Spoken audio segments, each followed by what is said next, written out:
ሁለተኛው በጋብቻ ውስጥ ለብዙ ትዳሮች ፈተና የሚሆነው የገንዘብ ጉዳይ ነው።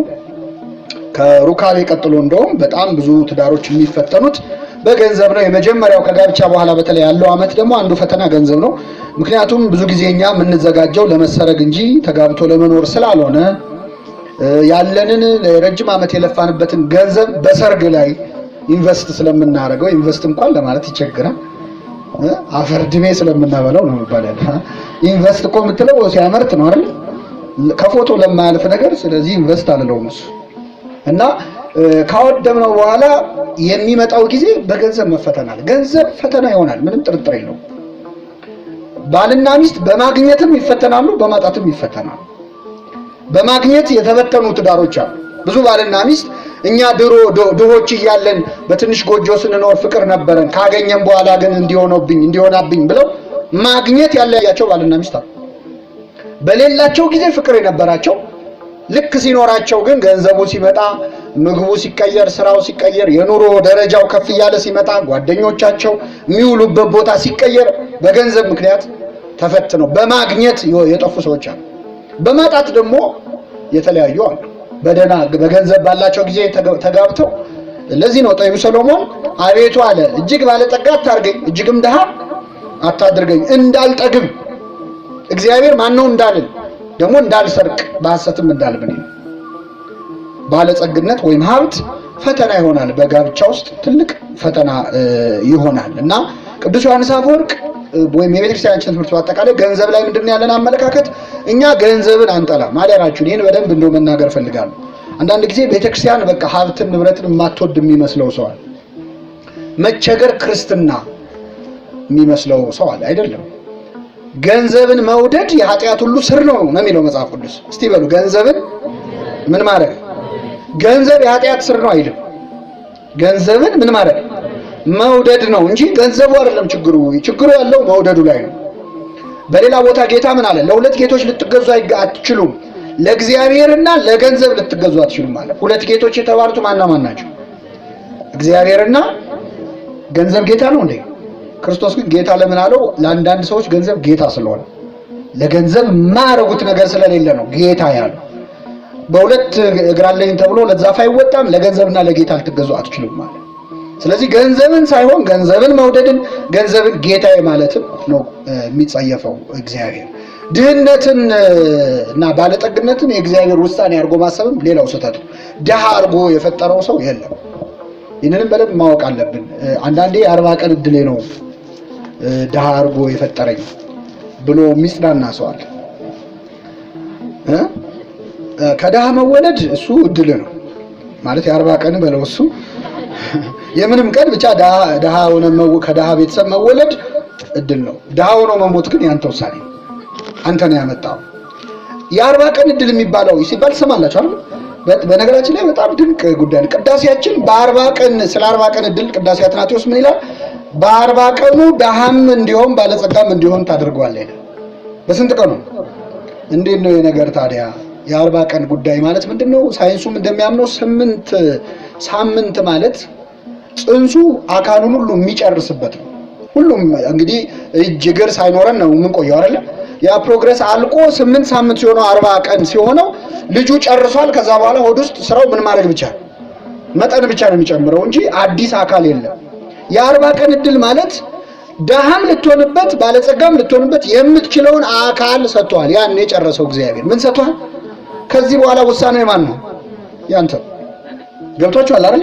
እንጂ ድሌ ምናምን ብሎ ነገር የለም። መጽሐፍ ቅዱስ ይህንን አይልም። በጣም እንደው ይህን መጠንቀቅ። ድህነትን የማወደስ ችግር አለብን እንዴ አንዳንዴ። በቃ የኔ ደሃ የሚሉ ዘፈኖች አሉ። እኔ ዘፈን ጥሩ የለውም ግን አውቆ የደህየ ይመስል ማለት ነው። በስኬርሲቲ ትወዳደሳለህ እንዴ ማለት እጦትን እንደ ውበት ማለት በፍጹም። ባለጠጋ ነው እግዚአብሔር ነው አይደለም? ነው። ሁሉ የሱ ነው፣ የሱ ሀብት ነው፣ የሱ ንብረት ነው። ባዕል ነው እግዚአብሔር። እንደውም ባለጸጋ አይባልም እግዚአብሔር። ባለጸጋ ማለት በጸጋ ሀብታም የሆነ ማለት ነው። እግዚአብሔር ግን ባዕል ነው፣ ራሱ ሀብት ነው። ሀብት ነው ድህነትን ማወደስ። አሁን የገና በዓል እናከብራለን። ስለኛ ባለጠጋ ሲሆን ምን ሆነ? ድሃ ሆነ እንጂ ድሃ ሆኖ አይደለም። ባለጠጋ እኮ ነው። መርጦ ስለኛ ምን ሆነ? በማጣት አይደለም ልባል። ስለዚህ ያለመ ነው። አሁን አንዳንድ ሰው የሌለውን ነገር ለእግዚአብሔር ብሎ እንደሌለው አድርጎ እንዲናገር ቤተክርስቲያን አትፈቅድም። አይ ሁሉን ተከተልን ያለውን ሽጦ ይሌለው አይ ካላችሁ ያለውን ሽጦ ነው የሚለው አይደል? ነበረው መጀመሪያ ማለት ነው። ከሌለውስ ስለሌለው ነው ማለት ነው። ስለዚህ ናቀ አይባልም። ዓለምን ናቀ የሚባለው ኖሮ ትቶት ለነዳያን ሰጥቶ ቢመጸውት ይሰው ዓለምን ከሌለው ግን ዓለምን የናቀችው እሱ አይደለም ማለት ገብቷችኋል አይደል? ይሄን በጣም እንደው አበክራችሁ እንድትይዙት ነው። ሁሉን ትተን ተከተልና አለ ቅዱስ ጴጥሮስ። ጌታ ሆይ ሁሉን ትተን ቅዱስ ጴጥሮስ በእውነት የዋህ ነው። በነገራችን ላይ ሁሉን ትተን ሲል ብዙ ነገር ያለው እንዳይመስላችሁ። አንድ ጀልባና አንድ አህያ ነበረችው። ሁሉን ትተን ሲል በቃ ብዙ ነገር ይመስላችኋል። ግን ፖቴንሻሊ ሰርቼ አድጋለሁ የሚለውን እቅዴን ትቼ ማለት ነው አይደል? ያቺ ጀልባ ብዙ አሳ ታመጣለች፣ ያቺ አህያ ብዙ ዕቃ ትሸከማለች። አገኝ ነበር የማግኘት ፍላጎቴን መተው ወይ ማለት ነው። ግን ቢያንስ ትንሽ ነገር ትቷል ማለት ነው። ስለዚህ ቤተክርስቲያን ድህነትን የምታወድስ አንዳንዶች እንደውም በግልጽም ይቺ በተለይ ኦርቶዶክስ ቤተክርስቲያን ነች ድህነትን ያንሰራፋችሁ ምናምን የመሳሰለ ነገር ሊሉን ይሞክራሉ። ልመናን ስለ ምጽዋት ስናስተምር ልመናን ታስፋፋላችሁ ይላሉ። እንደ ሀገር እየለመንን እንደ ግለሰብ እንዴት ይከለከል? ይሄ በጣም ያሳዝናል። መጽሐፍ ቅዱስ ምን ይላል? ይህንን በደንብ ልንገራችሁ። መጽሐፍ ቅዱስ ድህነትንና ባለጸግነትን የሚያያይዘው ከስንፍና ጋር። አንድ ሰው ደሃም የሆነው ሰነፍ ስለሆነ ነው። እስቲ ላንብብላችሁ። ምሳሌ 10:4 የትጉህ እጅ ትገዛለች። እስቲ በሉ የትጉህ እጅ ትገዛለች፣ የታካች እጅ ትገብራለች። ማለት የሚገብረው ታካች ሰው ነው፣ ሰነፍ ሰው ነው። የሚገዛው ደግሞ ምንድነው? ትጉህ የሆነ ሰው። ትጋትን ነው የሚያደንቀው መጽሐፍ ቅዱስ። ስንፍናን በጣም ይጠየፋል። ስንፍናን ብቻ ሳይሆን የስንፍና አስተሳሰብን መጽሐፍ ቅዱስ ያወግዛል። ማለት ሰነፍ ሰው ገንዘብ ቢያገኝም ስንፍናው አይለቀውም። ጥሩ ሰነፍ ነው የሚሆነው፣ ወይም ሀብታም ሰነፍ ነው የሚሆነው። አንዳንድ ሰው አሁን ገንዘብ ብታገኝ ምን ትሰራበታለህ ሲባል ቁጭ ብዬ እበላለሁ ለምን እሰራለሁ ይላል። ቁጭ ለማለት ነው ገንዘብ የሚፈልገው። እየሰማችሁ ነው? ስለዚህ መጽሐፍ ቅዱስ ይህን በግልጽ ያወግዛል። የከበረ መዝገብ በጠቢብ ቤት ይኖራል፣ ገንዘብ፣ ሀብት፣ ንብረት በጠቢብ ሰው ቤት ይኖራል፣ አእምሮ የሌለው ሰው ግን ይውጠዋል ይላል። ያንን ብዙ ሀብት ንብረት ምን ይለዋል? ይውጠዋል፣ ያጠፋዋል፣ ያባክደዋል ይላል። ስለዚህ ለሰነፍ ሰው እንደውም ገንዘብ እንዳይሰጠው ነው መጽሐፍ ቅዱስ የሚናገረው፣ አይገባውም ይላል። ላንብብላችሁ። በረዶ በበጋ በሉ እስኪ፣ በረዶ በበጋ ዝናብም በመከር በበጋ በረዶ አለ እንደማይገባው ዝናብም በመከር እንደማይገባው እንዲሁ ሰነፍ ክብር አይገባውም ይላል ምሳሌ 26:1 ላይ ነው። ስለዚህ ገንዘብ ሰነፍ እጅ ላይ ቢገባ ጥሩ አይደለም። እንደውም ምን ይላል? ገንዘብ መኖሩ በሰነፍ እጅ ገንዘብ መኖሩ ስለምንድን ነው? ጥበብን ይገዛበት ዘንድ አይምሮ የለውም እና ይላል። ስለዚህ ገንዘቡ መኖሩ አይደለም እንዴት እንደምትጠቀምበት ካላወቅ ምንም አይጠቅምህም። በሰነፍ እጅ ገንዘብ ይባክናል። ስለዚህ ሀብትን መጽሐፍ ቅዱስ የሚያያይዘው ተግቶ ከመስራት ጋር ነው። የሰው የከበረ ሀብት ትጋት ነው ይላል። ይህንን ይዛችሁ ሂዱ። የሰው የከበረ ሀብት ምንድነው? ትጋት ነው። ምሳሌ 12:27 መጽሐፍ ቅዱስ ከዚህ አልፎ ስንፍናና ታካችነት ላይ ይዘብታል፣ ይቀልድበታል መጽሐፍ ቅዱስ። ብፁዕ አቡነ ቀውስጦስ የተባሉ ሊቀ ጳጳስ አሉ። አሁን በረከታቸው ይደርብን። እሳቸው ይላሉ ስንፍና ንስሐ የማይገባበት ኃጢአት ነው ይላል። እውነት እኮ ንስሐውን ካህን ፊት ቀርቦ ሰነፍ ነኝ ይላል አይባልም። እግዚአብሔር ይፍታም ለማለት አይመችም እንጂ ግን ኃጢአት ነው። ስንፍና በጣም ብዙ ስራ መፍታት አንዱ እና መጽሐፍ ቅዱስ ሰነፍ ላይ ይዘብታል። እስቲ ሰነፍ ላይ የሚዘብተው ልንገራችሁ። ምን ይላል? አንደኛ የጠቢብ ሰው ልብ በስተቀኙ ነው፣ የሰነፍ ልብ በስተግራው ነው ይላል። የጠቢብ ሰው ልብ በየት በኩል ነው? አሁን በቀኝ ነው በግራ እያላችሁ ነው መሰለኝ። ፊዚካሊ ማለት አይደለም። ሰነፍ ሰው ልቡ በግራ ነው ማለት ሁሌ ኔጌቲቭ ነገር ነው የሚታየው። ስራ ይሰራ ሲባል ገንዘቡ ከየት ይመጣል? ንግድ ፍቃድ ሲል አስቸጋሪ እኮ አሁን እኮ ይላል። ስራዎች ፔሲሚስት ነው ማለት ነው። ምንም ነገር ተስፋ አይታየው። ታካች ሰው አንበሳ በመንገድ አለ፣ አንበሳ በጎዳና አለ ይላል። ማለት እና እንውጣ እንስራ ሲሉት አይ መንገድ ላይ እኮ አንበሳ ሊኖር ይችላል። ኔጌቲቭ ነገሩን ነው የሚያስበው። በጣም የገረመኝ ይሄ ነው። ሳንቃ ታውቃላችሁ? የእንጨት በር ሳንቃ በማጠፊያው ላይ እንደሚዞር ይላል። እንዴት ነው የሚዞረው? ሳንቃ ሲቲቲቲ ያለ አይደል? ሳንቃ በማጠፊያው ላይ እንደሚዞር ታካሽ ሰው ባልጋው ላይ ይመላለሳል። ይገለባበጣል። በጣም ይገርማል። ሲያስበው ይደክመዋል ገና ሳይሰራ። ገና ምን ይላል? እጁ ላይ ስራ። ይሄን ጥቅስ ደግሞ ያዙ። ምሳሌ 19:24 ላይ ታካች ሰው እጁን ወደ ወጭት ያጠልቃል፣ ወደ ሳህን ማለት ነው ሊበላ። እጁን ያጠልቅና ወደ አፉ ግን አይመልሳትም።